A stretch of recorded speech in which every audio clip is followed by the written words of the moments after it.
Hey everybody, Jake and Gino here. And today we want to give a little insight because I think that clarity as a multifamily entrepreneur will set you free. But if you're just getting started right now, you don't know what things look like after you own 25 units, after you own 100 units. Maybe you own a duplex right now, but you're like, what does it really feel and look like to own a larger multifamily unit? Okay. And we want to take a deep dive into what ownership and the cash flow behind that really looks like, because it's not always that cut and dry. And Gino, there's a lot of opportunities out there. I really do believe that, and they come in all shapes and sizes.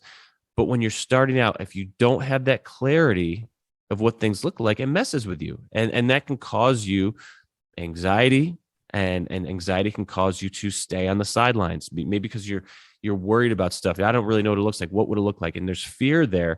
We always say education times action equals results. Well, one of the best fuels for action is clarity.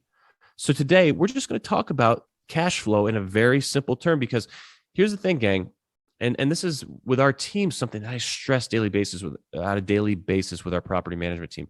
Accrual-based accounting, some of the reports that you can get, from brokers, some underwriting versus cash. Okay. There's a big difference. Now, as a long-term buy and hold investor, what am I most concerned with, Gino? All day, every day. What means the most to Jakey Poo? Profit per unit. Cash, money, son. Okay. Mm-hmm. Cash fuels the business. Now you can get a P&L or an underwriting from a broker, and guess what? It may be showing asking rents. Okay. What the market rent is. You may be looking at a pro forma and think that they're collecting $1,200 a month, but really they're collecting $900, but the market or the asking rent is $1,200. So they have 2 units leased at that. And you may underwrite that and think it's all hunky dory, but that's actually the work that you got to do to get it to where it needs to be. Okay. So there's a big disconnect in the space. So what we want to do is say, hey, underwrite on actuals, know what the actual cash income is when you're underwriting, and then understand where the real money comes from. Where do those cash flow hits come from, and what does it look like? So today I brought on the world's foremost expert on this. They call him the G Daddy. I don't know where that came from, but he's the expert, and he's going to break this down for us, because this guy owns 150 million in multifamily units, and he is based in cash money. So without further ado, Gino, in that beautiful gray today, take it away. That was a long ass intro, my friend. Woo! That you got me fired up. You got me fired up today, and I just, I'm going, with the caca mouth just running my mouth here. So, well, I think Jake and I have become very crystal clear on our focus and what we want to achieve in our business. I'm going to ask everyone listening to this: do you have focus? Do you know what you want to achieve in your business? I think we've lived by this simple phrase over the last couple of years, Jake and myself. Revenue is vanity, profit margin is sanity, and cash is king. Please, everyone write that down, because that's what we focus on. Now, do you make all the money in a real estate deal in cash flow? No, you make a majority of it in equity.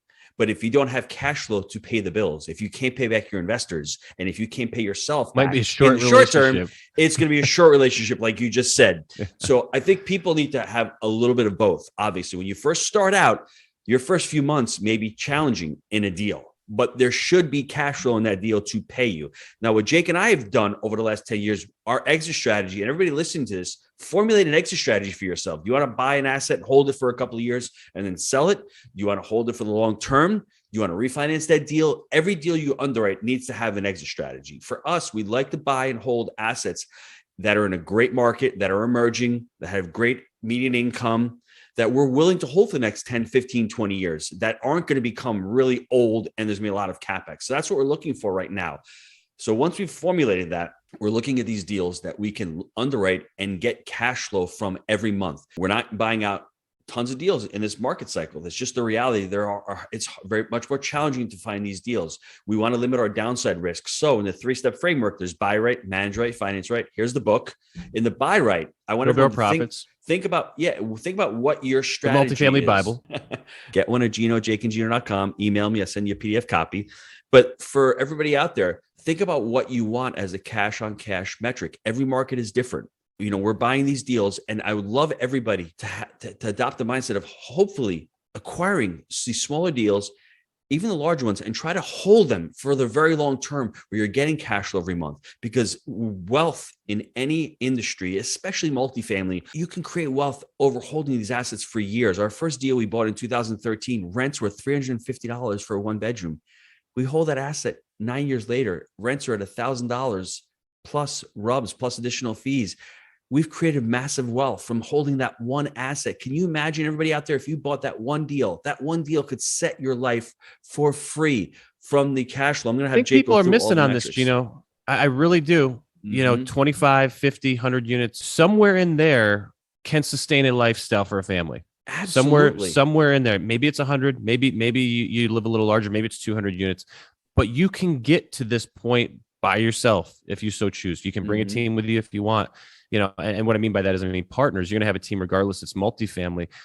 But so many people are out there trying to raise the money. And if it's your first few deals and you have to do that, that's fine. There's nothing wrong with that. Okay. I want to be very clear. But don't sleep on direct ownership in these assets, versus syndicating, because you own them. That's your baseline forever.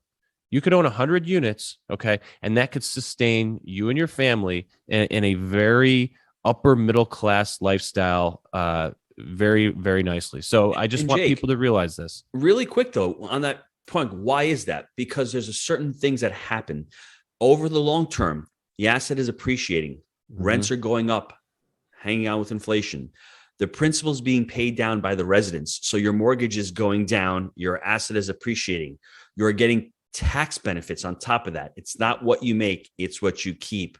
It is almost as if you have a stock and it's a dividend yield. You're getting paid every month. Exactly right. On top of that, if you're able to refinance the property and pull the money out, it's as if you're getting a loan from the property. So if you take out and pulled out $200,000 from a property, I used to own a pizzeria. $200,000 is a lot of pizza pies, and it's $200,000 net. You're not paying taxes on that until you sell the property. So there's so many benefits to holding a multifamily long term. And we've bought from owners who have 150, 200 units. They've owned these things for 20 years. They have no debt on them. That's their retirement. They don't have to worry about a 401k. And they get complacent at times too. So there's an opportunity for you as the buyer to really, spice things up with it as well. Jake, jump into a few of the other cash flow metrics that we're. But let me just break it down from the basics, okay? Because this is what I looked at getting in, and I forgot everything else. On the front end, when we bought our first 25 unit apartment complex, okay, 10 years ago or whatever, I was driving around a little orange lawnmower. Okay, I was a very, very limited mindset, okay? A scarcity mindset, if you will. I was always, can't pay for anything, got to collect the rent. Can't pay for anything, got to collect the rent. So it was like I was literally mowing the lawn myself with this orange lawnmower and doing, silly stuff that I should not have been doing. I should have been looking to, acquire more assets and improve the operations and create the well-oiled machine. That's what we do every day now. We look for more. We work on the well-oiled machine. It's the same thing day in and day out. So that's what we do now. But in the beginning, when Jake was a dummy riding the lawnmower, thinking that he was going to save $50 on mowing every week, that was a mistake. Okay. So I want to be very clear on that. But what I looked for in the beginning, I just wanted a basic return. Okay. Gino was mentoring me. We wanted to get a multifamily. I wanted the basic return on the rent, cash on cash return on the rent. I had blinders on. That's all I saw. Okay. Many of you may have that on right now. And there's nothing wrong with that because you're buying an asset that's going to pay you month in and month out. That's the great thing. Okay. So I was on to something, but I was missing, the back half of it. In addition to the general, rent, there's anywhere from 10 to 20% of fees that if you run a well-oiled machine and you have a properly systematized business, that you can also collect additional income. They include things such as late fees, application fees, RUBS or ratio utility billing systems. Some of these mom and pops are paying for the water. Okay. In our communities, the residents pay for the water, pet fees, laundry income, storage rentals. It goes on and on. Okay. There's multiple, and we're not saying feed people to death, but this can be 10 to 15 to maybe 20% of your revenue, depending on your operating model. Then the second huge one that I missed, completely whiffed on this. Thank goodness I had the GDAD over here. Cost segregation. Our strategy here is to continue to hold and continue to buy. So we continue getting large swells of depreciation. So you make a nice income and then you have depreciation to offset that. And you keep the party going if you keep buying. That is our strategy there. And then number 3, don't sleep on this one. We call it refi and roll. Okay. These are the one-offs. All right. You can go into these deals, reposition them, and then refi, tax deferred your money off the table. Maybe you put, 500,000 down in the deal in 4 years, you fixed it up. Now you can refi that money out, put it on probably, maybe if you started with community bank, maybe you send it out to agency. Now it's on a 30-year amortization. You get a few more years of interest only. Okay. So you're getting better debt. This has been the constant cycle in all of our deals. This is huge. Okay. Then you can take that. Don't go buy a Lambo yet. Okay. Buy another property. So you remember how we were saying, keep it going if you so choose. Like I said, 100 units could potentially set you free. You could be done at that point. But, hey, we like to keep it spicy. We want to grow the portfolio. We like living. And there's more, though. There's cable contracts. This month alone, okay, we're in January of 2022. Gino and I have received $40,000 this month alone in cable contracts. Okay. And guess what? We have brokers that do this. In the beginning, dummy Jake tried to be the broker calling up AT&T to get a cable contract. They said, "Who are you?" I said, "I'm Jake, mofo." And they said, "We don't care." Okay. But now we have a broker that has those relationships. It costs us hardly anything. We received $40,000 this month. That's a one-off. No, we got a refi coming next month. That's another one-off. It's going to be about $800,000. These are the things that when you get the snowball rolling, it will change your life. But that's what, if you want to take a peek behind the curtain, if you will, that's what the real cash flow looks like. It comes in stages, folks. Yes, you work on your general cash on cash snowball. You let that build. You get your cost segregation. You keep that building the depreciation. And then every couple of years, you get these one-offs in a bigger portfolio. They come more frequently. So, it's a beautiful business, but there's more to it than just cash on cash. And Jake, the one last concept that I like to leave everybody with is we talk about the conveyor belt theory, and we're trademarking it because it's an amazing concept. Imagine a conveyor belt, everybody out there. You're putting an asset on this conveyor belt and it's matriculating through. Get as many deals as you can on the conveyor belt. And you see the things that Jake's talking about. After a couple of years, you're cash flowing, but you're getting these equity things happening, whether it's a refi, whether it's a sale of a property, whether it is all of a sudden a laundry contract comes through. You start putting these assets in the conveyor belt and you can see the long-termism starts happening where you're having a few of these happen in 1 year because you've started to put the groundwork in. And our coach, Bill, the more assets you add to it, the more frequently this stuff happens to you. Yeah. He wrote the book, Real Estate Raw. Go out on Amazon. Take a look at the book, Real Estate Raw. It talks about how you build a real estate business. We're talking about a business here. We're not just talking about acquiring assets. And once you learn that mindset through reading the book and through becoming part of the Jake and Gino community, go to jakeandgino.com. You'll see all the resources we have there. You see all the books that we have there. Take a look. Our slogan, our motto, our catalyzing statement, our mission statement, whatever you want to call it, is we create multifamily entrepreneurs. That's what we do.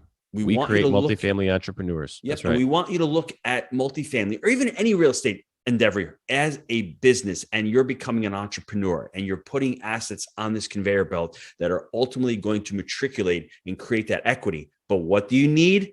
We started out in the beginning. If it don't cash flow, you let the grass grow. That's what you're worried about. You need to pay the bills, and cash is king. So focus on that cash day one, but always don't keep your eye off the prize long term. It's about that equity and creating that wealth. It's a business. Gino at jakeandgino.com. He's going to give you a free copy of the Multifamily Bible, Wheelbarrow Profits, Buy Right, Manage Right, Finance Right. Gino, your wealth of knowledge. Thank you, sir. We'll see you next time. Thanks, Jake.